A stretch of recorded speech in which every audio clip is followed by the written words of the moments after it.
Today we are continuing with the Bhagavad Gita. We are reading 5.27 today. Yesterday we read 5.26. And over here, today in 5.27 and 28, both of those shlokas are together.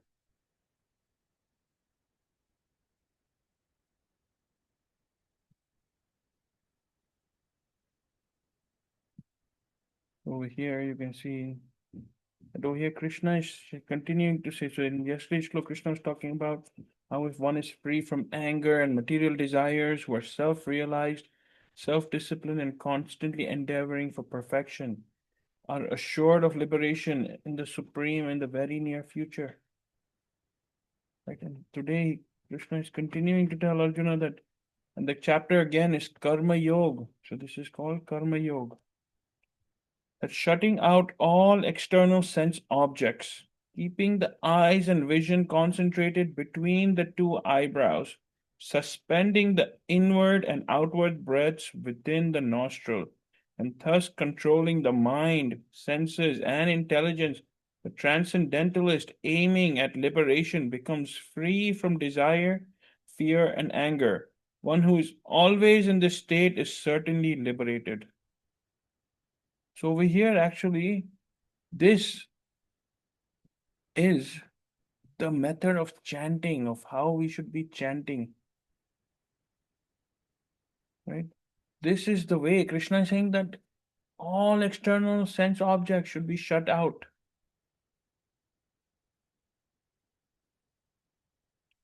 Right? Keeping the eyes and the vision concentrated between the two eyebrows, that all of our concentration should be here in between the two eyebrows. Suspending the inward and outward breaths within the nostril. It should be only breathing through the nostril, mouth closed. Right? And as we're doing all of that, also controlling the mind, the senses, and intelligence, controlling everything, every single thought. Right? The transcendentalist aiming at liberation becomes free from desire, fear, and anger. And one who is always in the state is certainly liberated. So over here, one who is always in this state, it is so difficult to always remember Krishna that this is even further, right? That one in this state is always remembering Krishna while following all of these rules. Now, just simply by reading, anyone would get scared. Anyone would start thinking that, how can I, such a fallen soul, right, performing sins every single day, do all of this and achieve that liberation? Go back to that spiritual world. It seems so difficult. Right? Following all of this. And over here, even the eyes and the vision is not said that when you are doing any of this, that your eyes are closed, keeping your eyes and vision concentrated. That means it is still open a little bit, because there is. Even if we shut our eyes, our thoughts will not stop. So it is not saying to shut the eyes. Right? But doing all of these seems extremely difficult to anyone. And that's why today people are running away from spirituality, from devotion, from bhakti. Because a lot of times, a lot of our so-called um, people who are preaching for the Hinduism, they're not preaching for the Sanatan Dharma, they're preaching for the Hinduism. And rather than trying to understand all of the scriptures, read all of the scriptures, trying to know who is God, right? They hold on to few things, and from that they start scaring people, that people get afraid. One says that if I'm not going to be able to do all of this. I'm not going to be able to do all of this. So how can I even start or do anything? So instead of that, I'll just go and enjoy the material world, eat meat, drink alcohol, gamble, do all of those things. And then I will say that I've enjoyed my life. Right? But that's where Srila Prabhupada Bhaktipad, Bapuji, our acharyas come in. Right? In fact, today is Bapuji's Diksha Day. Bapuji, who is the perfect disciple and the perfect spiritual master. On this day, right, Bapuji received initiation from Srila Bhaktipad. So, all of this, which is so hard, and in fact, even Srila Prabhupada, Bhaktipad, Bapuji, our acharyas, they all say this. But even if we are not chanting in this way, if we're not in this state the entire time, but continue chanting.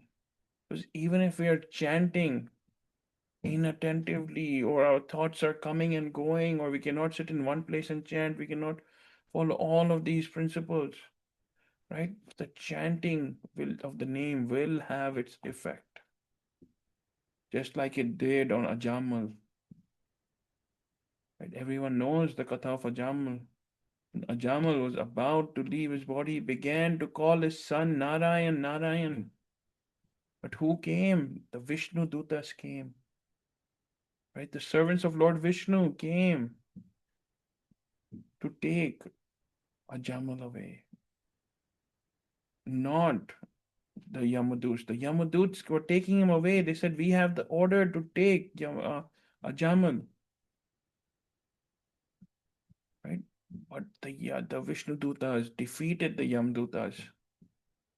The Yamdutas ran back to Yamraj, and Yamraj told them that, my dear servants, do not even go close to anyone who has chanted Krishna's name even once, who has remembered Krishna even once, who has bowed down to Krishna even once, who with his full heart has remembered Krishna even once. Do not even go close to them. Who is this? The king of death, Yamraj, is telling his servants that. Right? So our acharyas are so merciful that as the time is progressing, it is becoming even more and more difficult to do any sort of bhakti, any sort of devotional service. So understanding those times, and how can all of our acharyas and all of the future acharyas, how can they take everyone back? So when an acharya comes, he manifests on the planet, they are able to set the rules, and Krishna, right, agrees to them for them. Like before Srila Prabhupada, every day, in order to get initiated into a Brahma Gaudiya Vaishnava Sampradaya, right, one would have to chant 64 rounds of Hare Krishna, Krishna Krishna, Hare Hare, Hare Ram, Ram Ram, Hare Hare. That means 64 times 108. Today, even when we have to chant 16 rounds every day when we get initiated, it becomes a big challenge. Some people are starting only to chant in the night, or they're chanting late in the night. Right? It becomes a big challenge. Just imagine. In fact, Srila Prabhupada also, when he was initiated by Srila Bhakti Siddhanta Maharaj, he was chanting 64 rounds a day. But then Srila Prabhupada, right, Acharya, the founder Acharya, when he noticed that how will these living beings be able to chant 64 rounds every day, right? Then that is the definition of an acharya. An acharya can make those changes, right? So he changed the rule that from chanting 64 rounds, one should chant 16 rounds every day of Hare Krishna, Krishna Krishna, Hare Hare, Hare Ram, Ram Ram, Hare Hare. And then, even what after that? So even after reading all of this, right? What happens? We still get confused. We still think, oh my God, this is so difficult. How will this happen? We're chanting, but Krishna is saying, we should be following this also, that we should be following this. Not this, that's what we should be following this. What Krishna is saying in this shloka. So one of the disciples of Srila Prabhupada asked Prabhupada this exact same question. That we have been covered with so many sins from so many lifetimes. So, is it possible to go back to Krishna just in this lifetime? Right? That's where in the 18th chapter the sloks comes in. Right? That Nam toham sarva pape bhayo mokshasami ma sucha. He told the devotee immediately. He didn't even think twice or think about anything. Told the devotee immediately that you are not reading the Bhagavad Gita. Right? What is Krishna saying in the Bhagavad Gita? Right? Man mana bhavamad bhakto madhyaji mam namaskuru mameva shyasasi satyam de pratijane priyosi me sarva dharman parityaje mam ekam sharam dvaja aham sarva pape bhayo mokshasami ma sucha. But abandon all varieties of religion and just surrender unto me. I shall deliver you from all sinful reactions. Do not fear. So Srila Prabhupada told the devotee that you are not reading the Bhagavad Gita. Actually, the 18th chapter, that is the conclusion. And in 18.67, it is close to the end of where all of the shlokas of the Bhagavad Gita are ending. The 78 is the last shlok. And that's why Krishna is telling Arjuna. So a lot of us get caught up that in the 5th chapter, right, Krishna is explaining like this about karma yoga and these are all we should be performing. All of that is there. But above all of that is simply surrendering to Krishna, accepting Krishna as God, chanting his name, surrendering to a spiritual master, right? Following the rules and regulations that they are giving us, performing service, right? And listening to the glories of Krishna every day. Because hand on heart, right? Who can do this? Even I cannot do all of this every day. And to always be in this state, Krishna is saying that one who is always in this state is certainly liberated. Over here, even to calm down for 5 minutes, we today have to hear meditation, hear some sounds, we have to go and sit down quietly, watch our breath, and that becomes so difficult. 1 minute feels like 1 hour. But if you're scrolling on the phone, watching reels and YouTube and Instagram and so on, that 1 hour we spend on it feels like 1 minute. Right? So rather remember Krishna. Who is Krishna is data from three places. That's why he called Banke Bihari. Right? He is bent at three places at the lotus of knees and the feet, right? And then the lotus hand and the lotus face. So Krishna is bent at three. So he tries to entangle us. He tries to test us. But we should remain surrendered and remember that all of this knowledge, having that is great, but if you're not acting upon it, then it is no good. That it is as good as not having that knowledge. Right? It is as good as not having that knowledge. So we should remember that all of this Krishna is explaining to Arjuna because this is all of the science of the karma yoga, of the dhyan yoga, all of the science is there. And it is good to know about all of these because then only we will realize that how simple our acharyas have made it to go back to Godhead.